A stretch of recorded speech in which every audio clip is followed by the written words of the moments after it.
Welcome back to my YouTube channel. If you guys are new to the channel, be sure to hit that subscribe button and turn on post notifications. I would like to give a special thanks to South Motors Honda for giving me time with the 2022 Honda Civic Sport Sedan. If you're in the market for a Honda, you can come check out South Motors Honda and they will get you into a new or pre-owned vehicle. But let's talk about the Civic here. This is all new for 2022. This is the 11th generation. As you guys can see, it looks way better than the 10th generation Civic that Honda offered a while back. But as you guys can see here, this exterior color is called a platinum white.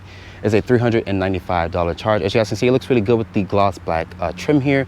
Looking here at the headlights here, this does come standard on all models of the Civic. Even on the base LX model, you get these multi-reflector LED headlights here with an automatic low and high beam, with an LED turn signal and LED daytime running light.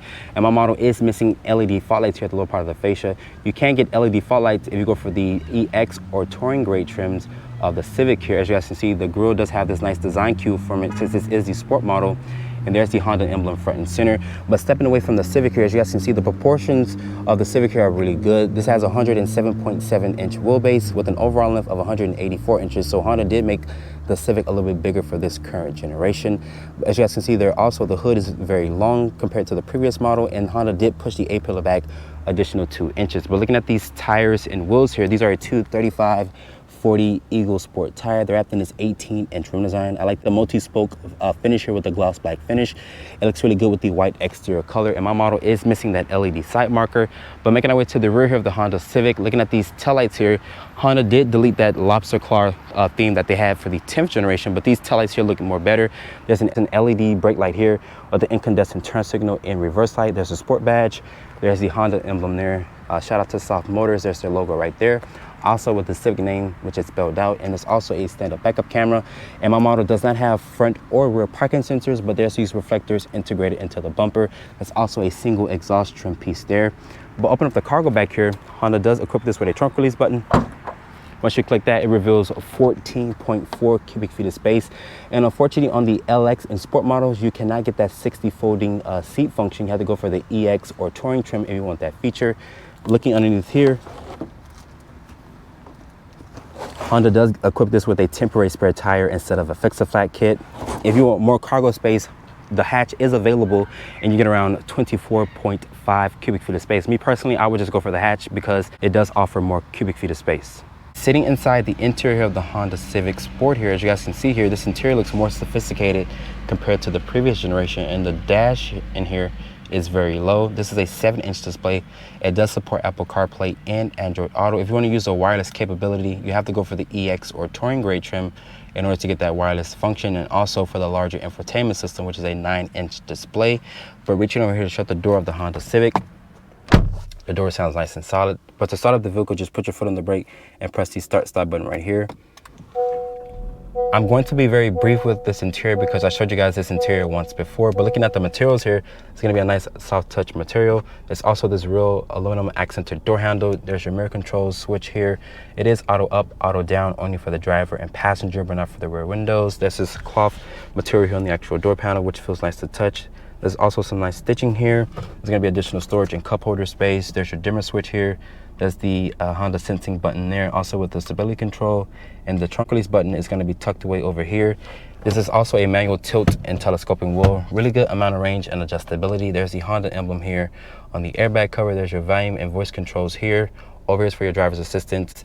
There's even paddle shifters to cycle through that CVT transmission. There's your turn signal and headlight stock right there. The wind wiper stock is right here. You can customize this display here because, as you guys can see, it is an LCD display, and over here is an analog gauge. But if you go for a top trim, you will get a full digital display, which is really nice. I showed you guys that before. But to customize this display here, you can use this little scroll wheel down here. It will show you different stuff like your driver's attention, your speed and time, also your range and fuel.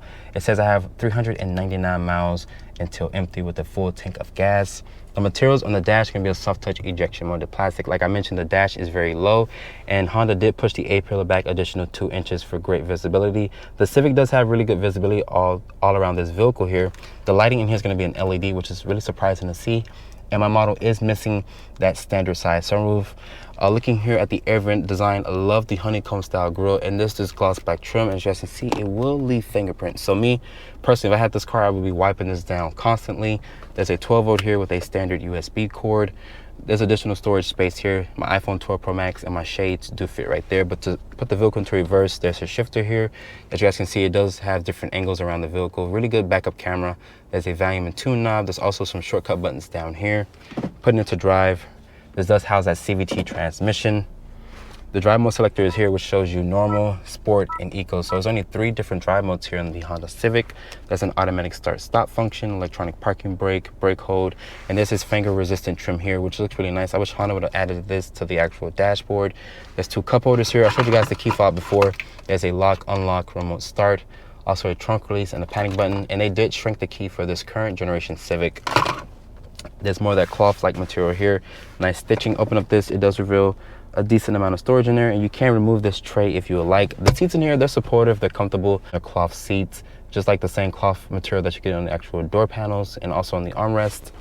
Open up the glove compartment here. It does have a decent sized glove compartment, but overall, this cabin, like I mentioned, is more sophisticated compared to the previous generation. Getting into the back seat here of the Honda Civic, open up the door here. The door opens at a pretty good angle so you can access the back seat, especially if you're trying to put your children back here. But getting into the back seat here of the Honda Civic, as you guys can see, I'm only 5'8". I do have a decent amount of headroom here, and my model does not have that standard size sunroof, and Honda does not offer a panoramic sunroof just like every other competitor in this segment.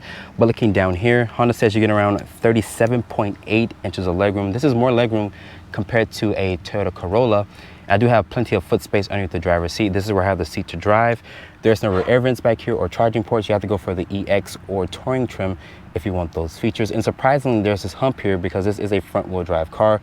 The seats back here do feel very plush and very comfortable, and there's no armrest. And also the seats do not fold down in a 60-40 manner. But overall, the Civic does have a spacious back seat.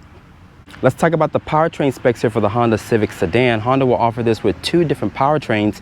The base models like the LX and Sport will get this 2-liter 4-cylinder as a double head over cam. This makes 158 horsepower and 138 pound-feet of torque. It's paired with a CVT transmission. As the Honda Civic sits here, it weighs in around 2,900 pounds. Fuel economy is rated at 30 in the city, 37 on the highway, and 33 combined. If you guys don't want this powertrain here, you can go for a 1.5-liter turbocharged 4-cylinder, which makes 180 horsepower and 177 pound-feet of torque. It is going to be paired with that CVT transmission. If you want that manual transmission, you have to look at the Type R, also the Honda SI, and also the hatchback model if you want that 6-speed manual. Starting off in the 2022 Honda Civic Sport, this has Honda's 2-liter naturally aspirated. It's a double head over cam powertrain.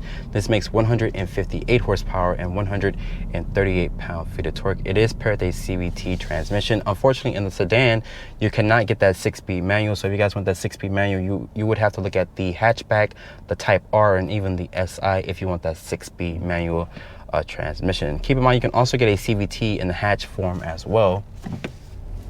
But driving the Civic here, this is probably one of my favorite cars in the compact sedan segment that I drove this year because I love the exterior styling. The hood is even longer for this generation, and Honda did push the A-pillar back additional 2 inches, so you have great visibility.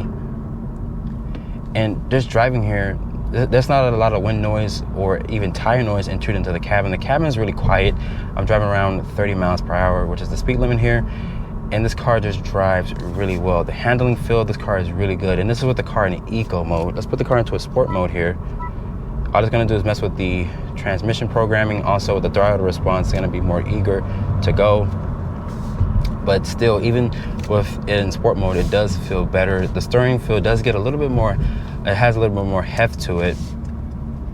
The visibility is really good because of that long hood, also with the A-pillar being pushed back. But the visibility out of the Civic in general is just really good. You also have the 7-inch display here. It does support Apple CarPlay and Android Auto, but you have to use the USB cable. If you want the 9-inch display with the wireless capability, you have to look at the EX or Touring trim in order to get those features. The seats in here, let's talk about the seat comfort. Very good seats. Even though they're cloth seats, they still feel very supportive and very comfortable. I can imagine the Type R seat is going to be a little bit more aggressively bolstered, and also the SI. I should be driving the SI a little bit later on this month once the dealership gets it in stock.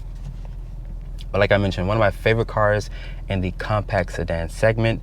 Really upscale cabin, really nice exterior design. You do get standard LED headlights even on the base LX model, which some other competitors still use that old halogen headlight technology, which is kind of played out, but Honda just makes it standard here with LEDs on the Civic. And now it starts to rain here.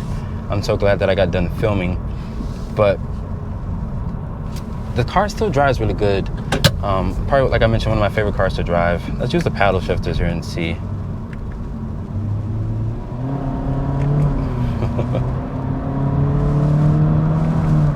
Of course, it's a CVT, it's gonna make noise. It's a 4-cylinder, it's gonna make noise, but you don't buy this car because it makes the sounds that it does. You buy this car because you're trying to get great fuel economy.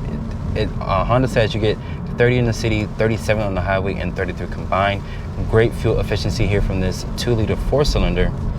I wish Honda would offer a hybrid model of the Civic here, but unfortunately Honda will not do that because it's going to eat away sales for the Honda Insight, which I can see why Honda doesn't want to offer a hybrid powertrain here on the Civic. Starting price here for the 2022 Honda Civic Sport is at $23,300 with the options and accessories, including destination. The Honda Civic Sport here stickers for $27,305. Hope you guys have enjoyed this review here. Be sure to follow me on Instagram at DriveOnReviews and hit that subscribe button, and I see you all in the next review.